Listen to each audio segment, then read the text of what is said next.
Well, of course, a big part of next week, as far as your introduction, just make sure that you're encouraging every visitor and welcoming them and making sure everybody in your group does. And make sure that they know that we're blessed that they came, and we want to make sure they are invited and feel welcome to stay for the whole morning. Reassure visitors that there's plenty of food. We have it every year. People say, well, I didn't bring anything. But of course you didn't. You're our guest. Yeah. And so just make them know for sure, tell them where it's at, and better than that, take them there. If they're a visitor and you can orchestrate that, you be their guide and help them feel extremely welcome. Make sure they know we're honored that they would be here. I think the lesson's fitting. It's our last lesson in Ephesians. It's from Ephesians 6, 10 to 20, and it deals with the armor of God. I've given a context here. You'll see the objective statement: every Christian should put on the whole armor of God and stand strong by preparing for the battle. And then it's just the 3 points: preparing by being aware, preparing by being ready, preparing by being supported. And I'll explain what that is in that context.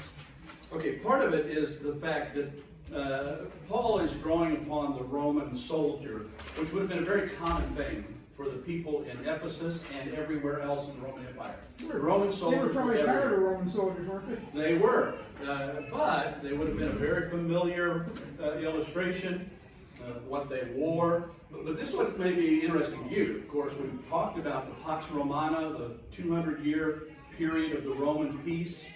And it was because the military of Rome was just dominant and in control. So the people were very familiar with these Romans keeping the safety, allowing them to traverse the road systems, and the Roman soldiers were the ones that made that happen. When they were in peacetime, a lot of times they were involved in construction projects. One of the things we do when we go to Israel, we show them the Roman aqueduct. Well, Roman soldiers built this aqueduct system that brought water from the plentiful north area all the way down to the south, and it was an engineering marvel. But that kind of thing happened everywhere. But the main thing is this that you need to know. Roman soldiers were often joining the Roman army because there was a rule, a law, that you could not be a Roman soldier unless you were a citizen. Well, the Romans made it possible to earn citizenship by being a soldier. And so even though they were conquering all the then known world, people had to commit to military service in order to earn their citizenship. You may remember after Paul was beaten at Caesarea, then he appealed to Rome. He wanted to see Caesar because he was a Roman citizen, had the right of appeal. Well, the centurion that was questioning him said, how did you become a Roman citizen? It was at great expense for me to become a citizen. He said, I was born a free man. You know, it was his family that was already Roman soldiers, and he was born into it, which was a great prerogative of those days. I say all that to say this. The Roman soldiers were a big deal in the Roman world. So Paul draws upon that and says, hey, let's examine this, and you'll be familiar with the visual aid I'm talking about when we start talking about pieces of the armor. Okay? So the first part, verses 10 to 13, it talks about us being strong, stand fast in the Lord, be strong in the Lord, and the power is might, verse 10. And so he goes on right from there and talks about the way that we are to be strong and stand strong is to put on the whole armor of God, verse 11. And then in verses 14 and following, he actually describes the armor. But what he's specifically talking about, and I think this lesson is going to be very, very good for our Neighbor Day. Anybody that comes will be able to listen and understand the importance of this message. Because what Paul says as far as being aware, he says, listen, we wrestle not against flesh and blood. The kind of battle we are in is the spiritual battle. Principalities, power, spiritual wickedness in high places, right? And so Paul is calling all believers to understand the analogy between a military soldier and a person who is in the battle for the Lord. It's a spiritual battle. And therefore we're to take on the whole armor of God, that we may be able to stand in what kind of a day? In an evil day. Even in Paul's day, it was an evil, wicked, ungodly place for unbelieving people. And for believers, they needed to have this armor. They needed to have this protection. They needed to be able to stand, and having done all, stand. Okay? So it's the issue of being ready, prepared, aware that it's going to happen, and then be strong enough to withstand the challenges that are going to come. I skipped it in verse 11, but it says we're able to stand against the wiles of the devil. We don't use that word very often in our modern English. What's it mean? Good. Yeah, it's some of the ideas that Satan, the wiles, and Peter talks about fiery darts, but it's his strategies. It's his methods of trying to attack the believers. So we need to be aware of his battle tactics and be armed and ready. Doesn't it kind of have the idea also sneaky? Oh yes, absolutely. There's an insidious nature to this. Yeah, it's subtle. Yeah, absolutely. Good.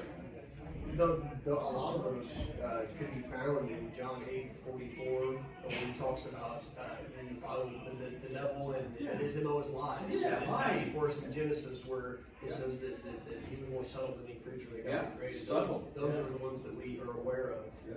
Those are wiles. Good. Excellent. Thank you, Jason. That's a good point. All right. So then we are preparing by being ready. The way we're ready is to put on the whole armor of God. 2 times in this short text, he says, put on the whole armor of God. And the issues then are, how are we outfitted? What are the tactics? What are our weapons? How are we dressed? And so some of these items that Paul describes, they are protective, but others are offensive. So we've got both defensive and offensive things. But what I found particularly interesting, of course, we start with the belt of truth, gird your loins with truth. But it jumped out at me in this study, was the breastplate and the helmet. What 2 parts of the body, the vital parts of the body, are protected by those 2 items? Yeah, your heart and your mind. So if we start with the girding up our loins with truth, this belt of truth, that they would pull up their robes and stick it in their belt so that they could run at full speed in an offensive tactic. But as we deal with the truth, we've got to protect our heart and our mind. Okay, so that's a part of this that I've emphasized, and you will also want to do so as well. Our feet are to be shod with the preparation of the gospel of peace.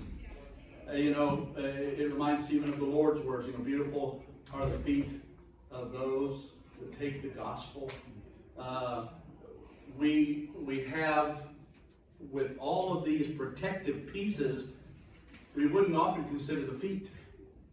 But anybody that's ever been affiliated with military knows that, you get a bunch of soldiers that have bad shoes and their feet are bad, they're in trouble. They cannot move very easily. We have our feet shod with preparation of the gospel of peace, and somebody's called it, even included it here, gospel boots. Okay? Shield of faith. I'm sure many of you have worked through this before, but each one of these has some significance, either in an offensive or defensive way.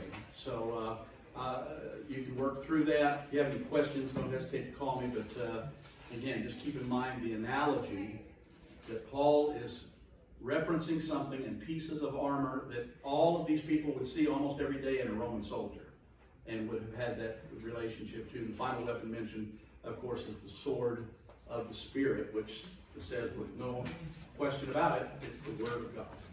Okay, so this is our offensive pattern. And then preparing by being supported. That latter part of the text, after talking about all of this, we wrestle not against flesh and blood, put on this armor, the whole armor, and then it says we support each other with prayer. All right? And so we're to have utterance, speak boldly, to make known the mystery of the gospel. And that is part of this, but it's also the place where he once again uses the word ambassador. We're ambassadors. He used it earlier in Ephesians. We certainly, if you look at 2 Corinthians chapter 5, where it talks about being an ambassador, hey, this is a great honor for us to be an ambassador representing the King of Kings.